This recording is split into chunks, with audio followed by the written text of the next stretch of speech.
Sublimez votre intérieur avec nos collections uniques et élégantes. Chez Ibi Home, nous transformons vos espaces en véritables havres de confort et de convivialité. Découvrez notre collection exceptionnelle de meubles pensés pour chaque moment de votre vie. Des tables à manger conviviales, idéales pour rassembler famille et amis au salon haut de gamme, alliant élégance et confort, sans oublier nos chambres à coucher de qualité avec matelas offerts pour un repos parfait.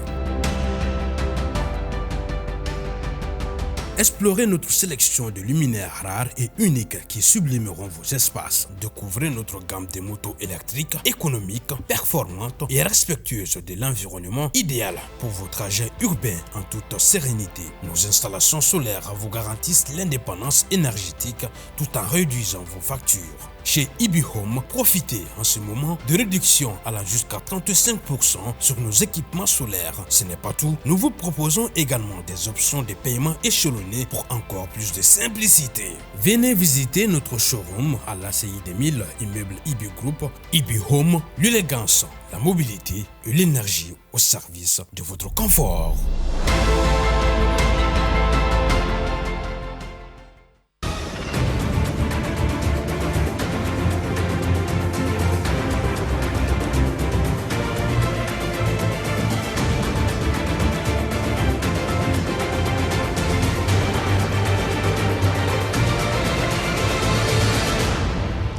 Septembre kalo kile mugani fila san ba kelen kɛmɛ kɔnɔntɔn ani bi wɔɔrɔ septembre kalo kile mugani fila san ba fila ani mugani duru bi ye a san bi wɔɔrɔ ani duru ye Mali yɛrɛma hɔrɔnyara san bi wɔɔrɔ ani duru Mali kɛra a yɛrɛ ta ye hala ni Modibo Keita ale ni a jɛɲɔgɔnw olu ka wulikajɔ ani u ka cɛsiri bi 22 septembre ale la ɲɛnamayali la malidenw bɔra ka fara ɲɔgɔn kan ka kɛ jamakulu kelen kunkilenna kelen ani miirina kelen ye k'a yira k'a fɔ ko ni bɛɛ lajɛlen fara ɲɔgɔn kan ko Mali k'ale kɔni bɛ jɔ Général d'armée Assimi Goïta ale ka yamaruya o kɔnɔna la. Bi kunnafoni bakuruba kelen de bɛ an bolo ka kɛɲɛ ni Mali ka 22 septembre ale fɛtiw o ɲɛnajɛw ye. Bamananw b'a fɔ k'i bɛ fɛn min ɲini diɲɛ don ko don ko n'i y'o sɔrɔ don min k'a bɛ kɛ i n'a fɔ i ka yɛrɛma hɔrɔnya sɔrɔ. Ɲinan ye a san kelen ye Advance TV ale ka laɲini kun ye ka se ka jaɲumanw jira aw la satellite ale ni télé sɔrɔ sira wɛrɛw olu sanfɛ. Bi an bɛ se k'a fɔ k'an ka o laɲini o sabatira barisa a bɛ k'an lajɛ ni waati in na Mali Vision ale sanfɛ ni numéro 262 ye o kɛra don ye don min fana bɛnna Mali ka yɛrɛma hɔrɔnya o sɔrɔli san 65 ma. O tuma la nisɔndiya ye ne ta ye ka o don kunnafoniyaw olu lase aw ma. A ye aw bisimila bi kunnafoniyaw olu kɛnɛ kan. I n'a fɔ an y'a fɔ aw ɲɛna cogoya min na kunnafoni daminɛ la Mali ale yɛrɛma hɔrɔnyara an bɛ o san yɛlɛma seli o de la bi don min yɛrɛ fana bɛ fara ɲɔgɔn kan ale ni fasoden ɲumanya o ko fɔ i n'a fɔ ladala ko sɔgɔmada in na fɛn min kɔni ye défilé militaire belebele o kɛra place de l'indépendance ale sanfɛ défilé min yɛrɛ senfɛ malidenw olu dara kokura u ka armée la an ka kunnafoni ɲininaw Isa Sise ale ni Mamadu Jalo olu tun bɛ kɛnɛ kan o sera k'an sama fɛn minnu na an ka ɲɛmadaw la. Nɛgɛ kaɲɛ 9 wagatiw président de la transition général d'armée Assimi Goïta a sera ni ɲaganajɛba in kɛnɛ kan n'o bɛ tali kɛ an ka jamana san 65 yɛrɛma hɔrɔnya seliw la. Okumu kɔnɔ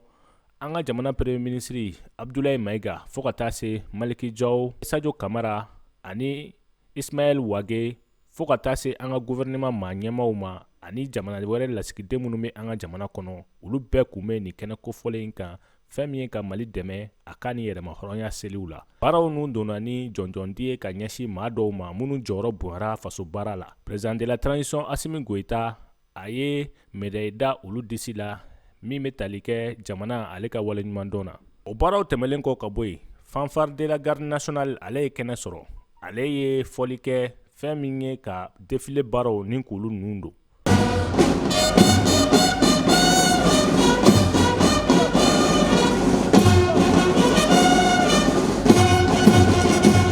Taamaw dayɛlɛnna ni ancien combattants ye minnu kɔni ye u jeniyɔrɔ fi jamana lakanani na waati tɛmɛlenw na. Olu kɔfɛ fɛn bɛ tali kɛ an ka minisirisow ka baarakɛlaw fo ka taa se central syndicalw ani donsow ani sifinakaw o ni musolakaw ka kulu olu bɛɛ ye taama kɛ ka foli bila ka ɲɛsin jamana ɲɛmaa Assimi Goïta ma. Min kɔni kɛra sababu ye jamanaden gansan minnu nana ni ka nin défilé in ni ka a yakubaya olu y'u ka nisɔndiya yira wa nin kɛra seliba ye Mali jamana kɔnɔ an kun famara min ma. San 65 yɛlɛma hɔrɔnya o baara ninnu kɔnɔ an ka finitigilakaw u kɔni bɔra ka taama kɛ ka foli bila ka ɲɛsin jamana ɲɛmaa ma ani fɛnɛ ka yirali kɛ minɛnw na ani kɛlɛkɛcɛw la minnu kɔni labɛnnen don sanga ni waati ka se ka dankari kɛ juguw la o mana bɔ fan o fan fɛ. O taamasen ninnu fɛ garde nationale, gendarmerie, polisiw, douane, eaux et forêts o ni an ka finitigilaka bɛɛ lajɛlen kɔni ka kulu tɛmɛra min kɔni na an y'a ye k'a fɔ Mali finitigilakaw u ka wulikajɔ ka bon wa cɛkisɛw don. Ni san 65 seli ye k'a yira k'a fɔ Mali y'a yɛrɛ ta ye wa fɛrɛ bɛɛ lajɛlen sigilen don sen kan walasa ka se ka an to an yɛrɛ taya la min bɛna kɛ sababu ye ka siniɲɛsigi ɲuman ni k'o sabati Mali kɔnɔ ani bɛn ani kelenya ka malidenya ni k'o kɛ fɛn ye min bɛ yanga diɲɛ don o don. Ɲina 22 fɛti ale kɔni la ɲɛnamayara kosɛbɛ malidenw olu fɛ nka o n'a ta bɛɛ maa dɔw sɔrɔla maa minnu kɔni kun jɔrɔn bɛ kosɛbɛ ni fɛti ale la ka kɛɲɛ ni lakanabaliya ale taabolo yɛrɛ ye ni waati na an ka jamana kɔnɔ o n'a ta bɛɛ maa dɔw fana sɔrɔla minnu kɔni ko ni waati in yɛrɛ de ye ɲɛnajɛ kɛ kuma ye wa ko ni waati in de fana la an kan k'an disi gosi n'an ka malidenya ye ka se ka caman faamu jamana ale lakana ko kan ni waati in na fɛn min ye Dr Ali Tunkara ye ale bɛ caman ɲɛfɔ an ye Bubakar SM Mayiga ale ka kuma bara la. Tiɲɛ ni ye fɛn min ye 22 fêteli ye maliyɛnw tilalen bɛ ka taa tilayɔrɔba 2 tilan dɔw b'a f'i ye k'a fɔ ko jamana bɛ gun mɛn kan kɛrɛnkɛrɛnnenya la lakanabaliya la n'i ye maraw ta i n'a fɔ Sikaso fo ka taa se Kayi ma k'a ka kan nin ko in kana kɛ ɲɛnajɛ ko ye sabu jamana bɛ gun mɛn kan o t'a to mɔgɔw kan ka ɲɛnajɛ nka maa wɛrɛ b'a f'i ye o sanga kelen fana kɔnɔna la n'o ye kulu filanan ye k'a fɔ ko tiɲɛ don birente bɛ jamana kan cogo cogo jamana man ka bin fana kulu mafatigiw ka jɔ kɔnɔ k'i ban k'a ka mɛn yɛlɛmahɔrɔnya ye ka se ka o ko dɔn baara la o hakilinabaw fila de bɛ nka ni 22 septembre n'i ye a bila minɛn wɛrɛ kɔnɔ bɛɛ bɛ se k'i ka tata sɔrɔ a la sabu n'i ye Mali ta kabini jamana ɲɛmaa fɔlɔ Modibo Keyita fo ka se bi ma i b'a ye k'a fɔ ko cɛ ni muso de wulila k'u jɔ ka sɔn kɔngɔ ni minɔgɔ muɲuni ma mun kosɔn Mali ka se k'a yɛrɛ sɔrɔ nin ko in kan a bɛ gun mɛn kan bi a ka kan nin fɛti in ka kɛ tasibila ye ka taa o cɛ ni musow ma n'i ye nin ɲɛnajɛ in fana lajɛ i b'a ye k'a fɔ jamana marabagaw walima fo ka taa se jamanaden gansanw ma u kan ka fɛɛrɛw fana kɛ fɛɛrɛ minnu b'a to bɛn ani keleya ani koto ɲɔgɔn ta u bɛ se ka sabati u bɛ se ka tɔbɔtɔ cogo min sabu i b'a ye k'a fɔ ko kelen kɛra sababu ye sigida caman na ka mɔgɔw ko don ɲɔgɔn na kelen kɛra sababu ye sigida caman na ka mɔgɔw ɲugun don ɲɔgɔn na walima ka mɔgɔw siga ɲɔgɔn ma a ka kan nin kɛnɛ suguyaw kan a bɛ kana kɛ dɔn ni tulonkɛ dɔrɔn ye hakili tasibila ka kɛ ka taa baaraw ma baara min b'a to ni sigi bɛ se ka diya maaw ni ɲɔgɔn cɛ sabu ninnu ye waati kɛrɛnkɛrɛnnenw de ye jamana yɛrɛ ka ɲɛnamaya kɔnɔna la waati min ni a tɛna kuma bɛɛ n'o nana a ka kan a bɛɛ kana kɛ tulonkɛ ni yɛlɛ dɔrɔn ye fɛn min bɛ ni hadamadenya tɛ se ka taa olu kɔ ani gɛrɛntɛ min bɛ jamana kan bi o gɛrɛntɛ ninnu olu ka kɛ kumasenw ye maaw ni ɲɔgɔn cɛ a kɛra duguba kɔnɔnaw ye fo ka taa se togodaw ma n'a kɛra o cogoya la a caman na bɛɛ n'a yɛrɛ sɔrɔ nin wulikajɔ ninnu kɔnɔna la. Ale bi 22 ale kun kan an ka kunnafoni ɲinina Zayide Zuboyi ale wulila ka jigin dugu kɔnɔ ka se k'a ka kuma bara sɛmɛ fasoden dɔw la ka se ka u hakilina dɔn ɲina 22 septembre n'o yɛrɛ ye san 65 sɔrɔli ye fɛn jumɛnw de kɛra ni san 65 in kɔnɔ n'u ɲana fɛn jumɛnw de ma ɲa yɛlɛma kan ka don fɛn jumɛnw de la halisa ale sera ka fɛn minnu sɔrɔ fasodenw da an ka ɲɛmadaw fana la. Nde kɛra minnu ɲɛna ni olu lawuli bi kana Mali yiriw la ka Bamako yiriw la i yɛrɛ b'a dɔn caman kɛra mais peut-être mun kan ka kɛ o bɛɛ ma kɛ o fana ye tiɲɛ dɔ ye puisque n'i ye Modibo Keyita ye Mali ta cogo min na an y'a kalan histoire kɔnɔna la usine minnu tun bɛ yen baara minnu tun dayɛlɛ puis Mali yɛrɛ tun bɛ taga dɛmɛ di jamana wɛrɛw ma cogo min na n'i y'o jateminɛ ka na ye olu jamanaw lajɛ bi ka anw lajɛ bi i b'a dɔn ko wagati dɔ kɛra ko kow jɔra tɔgɔjɛ bɛ yɔrɔ caman na politiquement développement na santé siraw kan kalanko siraw kan fɛn caman bɛ yen nɔ olu sera ka kɛ mais fɛn baden de bɛ yen nɔ halisa an ka se ka baara k'olu kan jamana yɛrɛ bɛ yɔrɔ min na bɛɛ b'a dɔn k'an bɛ kɛlɛ de kɔnɔ nin y'a san damadɔ ye bi kɛlɛ in ɲɛma jamana yɛrɛ bɛ basigi a bɛ se ka baara kɛ a ka ɲɛtaga la o ye jamana yɛrɛ sécurité b'a a kɔnɔna na n'o ye lakana ye donc an bɛ a ɲini hali bi an ka jamana ɲɛmɔgɔw fɛ u k'u fasa fili lakana ko la lakana ka se ka lasegin jamanadenw ma. Vende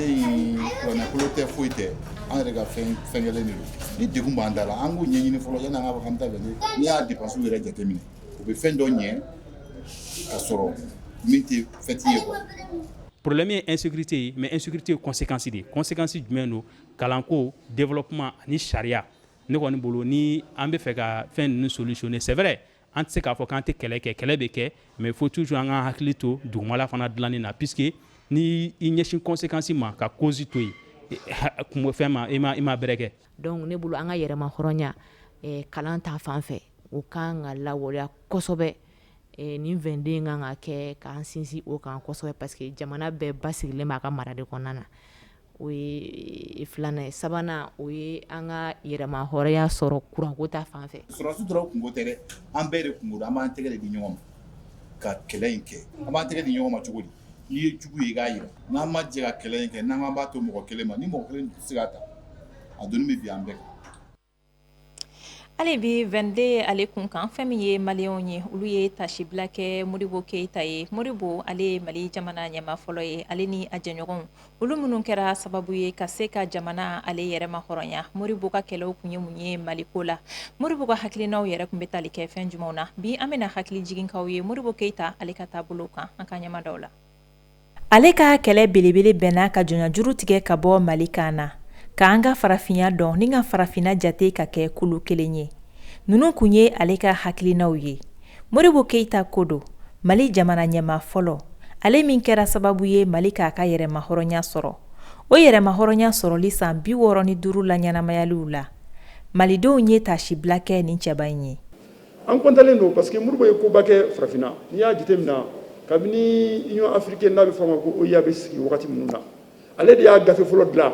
ani Mauritanie président ani Ghana président o b'a jira k'a fɔ Modibo tun bɛ avancé la sur son temps a y'a faamu k'a fɔ n'an ma jɛ an tɛ se ka taa ɲɛ cogo si la. Bamananw ko ten ko maa tɛ kɛ maa i yɛrɛ kɔ ayiwa ko yɛrɛkun sɔrɔ ma nɔgɔ sɔrɔ ka kɛ yɛrɛma hɔrɔnya ye ayiwa ka k'i yɛrɛ ta ye ayiwa i ka kɛta ni ka fɔta ni i ka dunta ayiwa i yɛrɛ kɛ k'o latigɛbaa ye hakili la o ye fɛnba ye. Modibo y'a fɔ ko yɛrɛma hɔrɔnya min bɛ se ka an bɔ nɔgɔ la k'o ye seko ni dɔnko tali ye ba la ka kɛɲɛ ni seko ni dɔnko san ye n'o ye san 2025 ye min yɛrɛ hakilina tara camancɛ fanga ɲɛmaw fɛ maa caman hakili kununa ka bila fɔlɔ 22 ale la ɲɛnamayali togoyaw la. Ayiwa an bɛ fitinin ye ayiwa a ɲɛnajɛ kɛ an bɛ balaniw dɔn ayiwa an bɛ bariw dɔn an bɛ ayiwa jɛmɛw dɔn ko ayiwa indépendance a dala dɔnkili lɔ ɔ an bɛ yɔrɔ min na sisan ni o ye AES ye o hakilina kelen de nana o hakilina kelen nana k'a fɔ ayiwa an ka kɛ an yɛrɛ ye an ka kɛ an yɛrɛ ma hɔrɔnya ye bɛɛ de kan ka dusu ta ayiwa an bɛ se ka kɛ kelen ye cogo min na an bɛ se ka jɛ ka baara kɛ cogo min na ka kɔnɔnajuguw ni ayiwa kɔfɛjuguw ayiwa kɛlɛ cogo min na. Sisan nɔ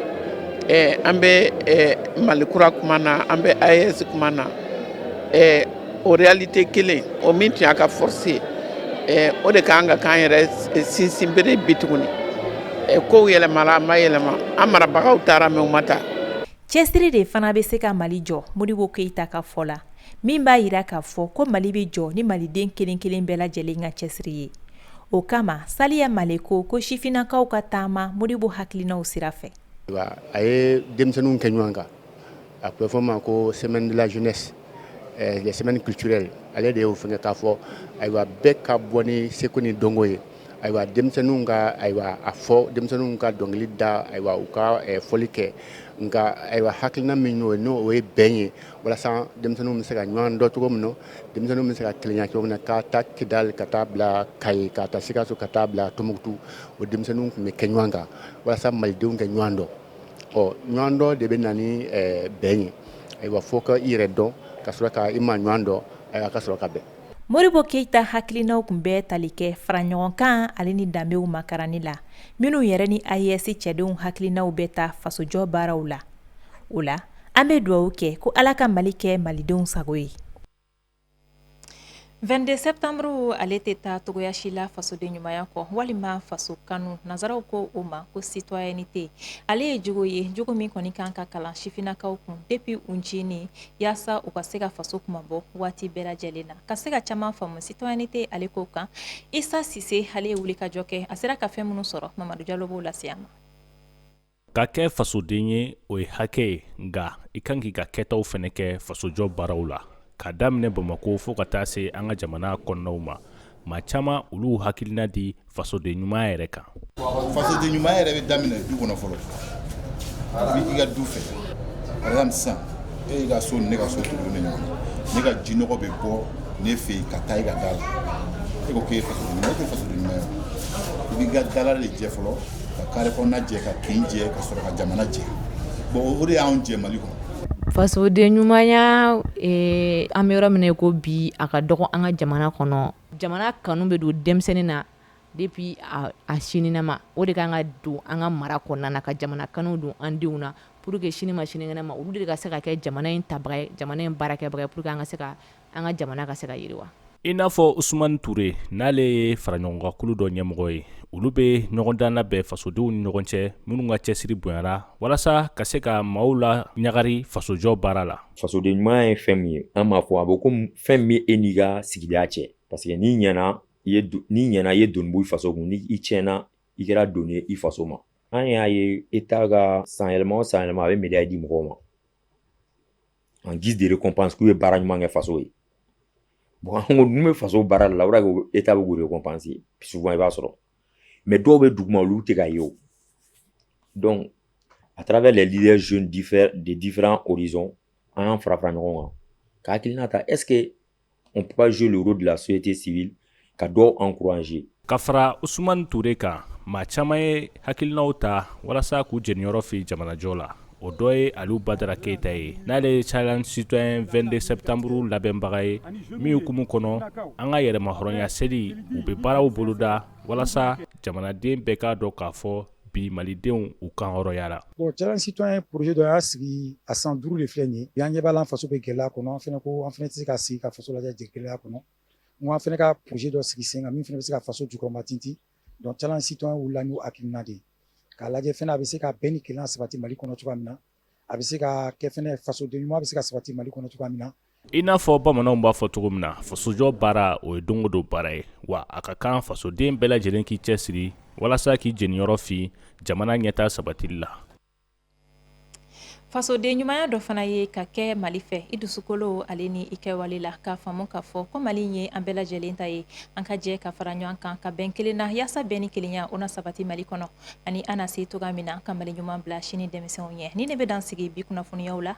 aw ni ce aw ka danaya la k'aw ladɔnniya k'a fɔ ko sisan aw bɛ se ka Advance TV ale sɔrɔ Mali Vision sanfɛ ni numéro 262 ye o tuma la a ye to anw filɛli la wasabaw ye jabarani ko la Ala ka Mali lakana.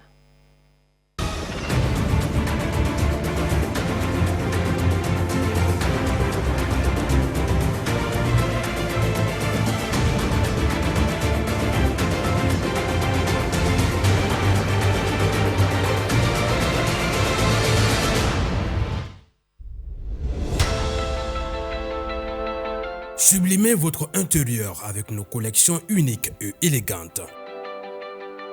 Chez Ibi Home, nous transformons vos espaces en véritables havres de confort et de convivialité. Découvrez notre collection exceptionnelle de meubles pensés pour chaque moment de votre vie. Des tables à manger conviviales, idéales pour rassembler famille et amis au salon haut de gamme, alliant élégance et confort, sans oublier nos chambres à coucher de qualité avec matelas offerts pour un repos parfait.